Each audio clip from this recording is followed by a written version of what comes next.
Sir তো এখন নেই, সুতরাং নতুন করে গুনগুনের জীবনে আর ভালো কিছু হওয়ার আশাও খুব কম। আপনি তো সবসময় ব্রেন ওয়াশ করবেন ওর, তিলে তিলে তিলে ওকে অন্ধকারের দিকে ঠেলে দেবেন। কি লাভ হবে বলুন? আমাদের মধ্যে এই অশান্তি বাঁধিয়ে কি লাভ? আপনি তো একজন মা, আপনি চাইবেন না আপনার সন্তানের ভালো হোক? একটু চেষ্টা করুন না, অল্প অল্প করে যদি ওকে আলোর দিকে এগিয়ে নিয়ে যাওয়া যায়। হ্যাঁ, তো কাল ধরে এই নেগেটিভিটি ছড়িয়ে আপনার নিজের জীবনে কি কিছু ভালো হয়েছে বলুন? সৌজন্য হয়নি তো। না, টাকা পয়সার কথা ভাববেন না। টাকা পয়সা মানুষের জীবনে সব নয়। টাকা পয়সা ফুরিয়ে যায় ম্যাডাম, মানুষের মনুষ্যত্বটা ফোরায় না। আমার অ্যাডভাইস ছিল যে আপনি গুনগুনকে একটু একটু করে পজিটিভিটির দিকে এগিয়ে নিয়ে যান, আলোর দিকে এগিয়ে নিয়ে যান, কিন্তু আপনার পক্ষে তো সেটা সম্ভব নয়। আপনি তো নিজেই মনের মধ্যে সবসময় অন্ধকারে থাকেন, অন্ধকারের দিকেই ওকে এগিয়ে নিয়ে যাবেন। আমার মনে হয়, অবশ্য আমার মনে হওয়াটা তো খুব একটা ইম্পর্টেন্ট নয়।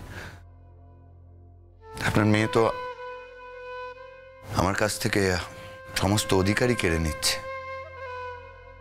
যদি আমার অধিকার থাকতো না পিসিমণি, তাহলে কিন্তু আমি ওদেরকে এখন এই বাড়িতে দিয়ে যেতাম না। আমি আমার বাচ্চা, তার মা, সবাইকে আমার বাড়িতে নিয়ে যেতাম। ওরা ওকে খুব ভালোবাসে, 100টা লোক আছে আমার বাড়িতে ওর যত্ন করবে বলে, ওরা অপেক্ষা করছে। তো আমার কোনো অধিকার নেই? গুনগুনকে আমি মানি, ওকে ভালোবাসি, এই সম্পর্কটা আমার কাছে খুব ইম্পর্টেন্ট এবং দামি। ওকে সম্মান করি, তাই আমি ওর কথা মেনে এখানে আপনাদের কাছে ওকে রেখে গেলাম। পিসিমণি, আমি কিন্তু শুধুমাত্র তোমার ভরসাতে আমার বেবিটাকে এখানে রেখে যাচ্ছি। ওর মা তো ওর থেকে মুখ ফিরিয়ে নিয়েছে। গুনগুনের ধারণা যে ও অপয়া, ওর জন্য ওর ড্যাডি আর পৃথিবীতে নেই, এটা তো কুসংস্কার বল। তো এখনো নিজেই এমন পরিস্থিতির মধ্যে দিয়ে জীবনে যাচ্ছে যে এমন মানসিক অবস্থা যে আমি আশাও করি না যে ও ঠিক জাজমেন্ট করবে, কারণ মনের ভেতরে তো খুব কষ্ট পাচ্ছে। আমি রিকোয়েস্ট করছি পিসিমণি, এই বাড়িতে আমার ছেলেটাকে দেখার মতো আর কেউ নেই তুমি ছাড়া। আমার তো অন্য কারোর ওপর ভরসা এবং বিশ্বাস নেই। আমার বিশ্বাস যে এই বাড়িতে এমন মানুষও আছে যে আমার বেবিটাকে নিজের হাতে যত্নও করবে না। কেন কত যাব? আমাদের স্ট্যান্ডার্ড কি তোমাদের মতন নাকি? আমরা নিজে হাতে বাচ্চাদের যত্ন করি না। আমরা বাচ্চাদের দেখাশোনা করার জন্য বাইরে থেকে ট্রেন্ড লোক রাখি, আর সেটা তোমাদের ধারণার বাইরে।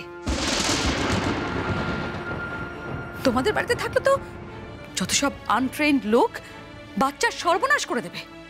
আমরাও কিন্তু কোনো ট্রেন্ড লোকের হাতে বড় হয়নি, বরং আমার ধারণা, এটা আমার নিজের ধারণা, যে আনট্রেন্ড লোকের কাছে বড় হলে না বাচ্চারা অনেক বেশি সহনশীল হয়, অ্যাকোমোডিভ হয়। দেখুন, আপনার মেয়েকে তো আপনি বড় করেছেন ট্রেন্ড লোক দিয়ে। এই গুণগুলোর মধ্যে খামতি ছিল। আমার বাড়িতে আসার পর আমার পরিবারের লোকজনের সাথে মেলামেশা করে কথা বলে এবং অবশ্যই স্যারের হেল্পে কিছুটা সম্ভব হয়েছে। সুতরাং আপনার এই কথাটাকে আমি একদমই মান্যতা দিচ্ছি না।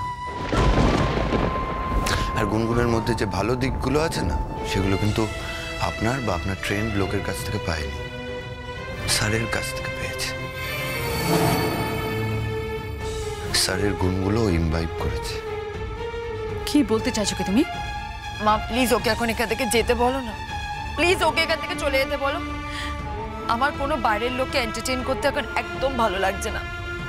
প্লিজ তুমি চলে যাও, প্লিজ। এক মুহূর্তও সময় লাগলো না গুনগুন, আমাকে বাইরের লোক বানিয়ে দিলে। একটা ইনসিডেন্ট যেটা আমি তোমার ভালো করা, যাই হোক কথা বাড়িয়ে লাভ নেই। আমি খুব অ্যাকোমোডেটিভ, আর জ্বালাবো না, আমি আসছি। সৌজন্য বাবা, এভাবে রাগ করে চলে যেও না বাবা।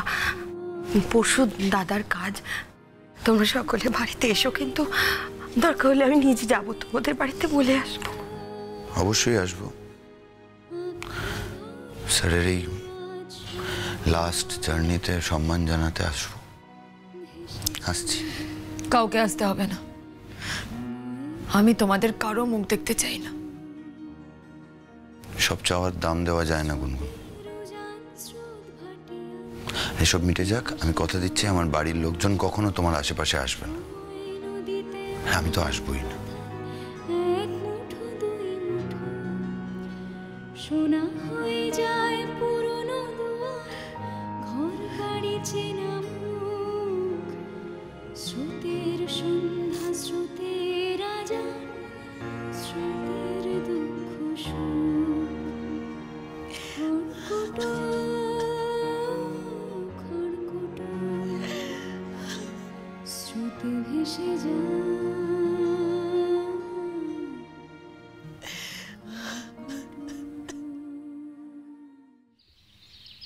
ও মেজো, ও ছোট, বরণ ডালাটা আর সব জিনিসগুলো যা আছে নিয়ে আয়। ভাগ্যিস বাবিনকে ফোন করেছিলাম, ওই তো বললো হাসপাতাল থেকে আজকে ওকে ছেড়ে দেবে। মা লক্ষ্মী বাড়িতে আসছে আজকে। টাটা! এলেন। কতবার বললাম কাউকে না কাউকে যেতে, ফটকা তুমি তো যেতে পারতে। আর আমি তো যাবো বলে ফোন করেছিলাম বাবিন বললো ওরা গাড়ি টাড়ি সব বুক করে ফেলেছে, রওনা দিচ্ছে। তা সেই সময় কি বলা যায় যে তোমরা অপেক্ষা করো আমি যাচ্ছি? সেটা পসিবল? সব পসিবল, সব পসিবল। মজা, 700 মজা। আমার নাতি আসছে বাড়িতে, নাতি রাত্রিতে ঘর আলো করে থাকবে, বুঝলে দাদা, বুঝলে? বেঁচে থাকা সুখটা বুঝছো? শুধু এই কৌশিকটার জন্য খারাপ লাগছে। যতবার মনে হচ্ছে ততবার খুব কষ্ট পাচ্ছি। কৌশিকটা নেই,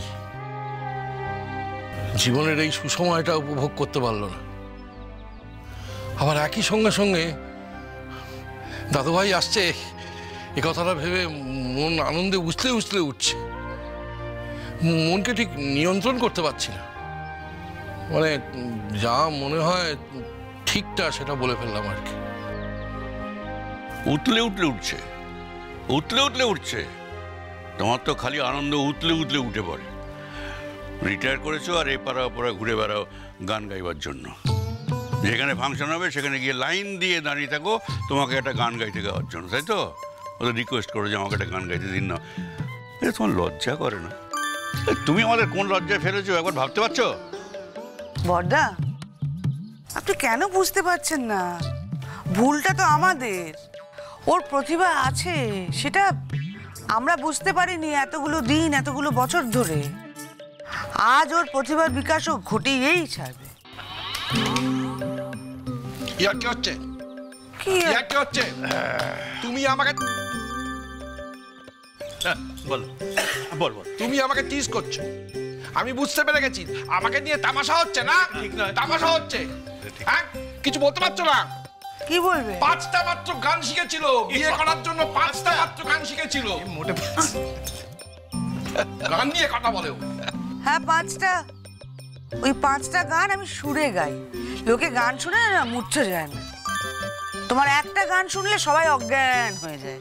1000টা গান জানো কিন্তু, তবু চিল চেষ্টা। আমি গায়ক খাবো।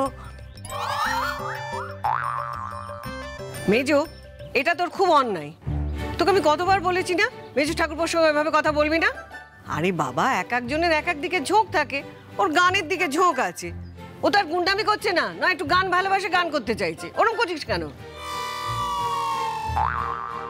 সেটা ঠিক।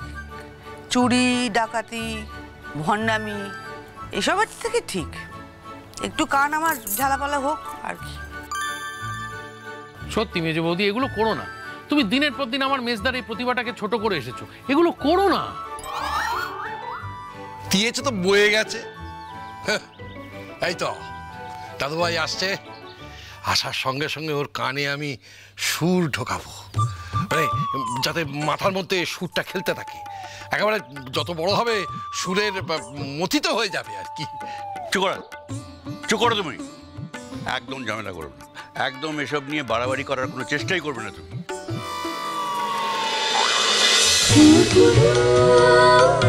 খুন খুন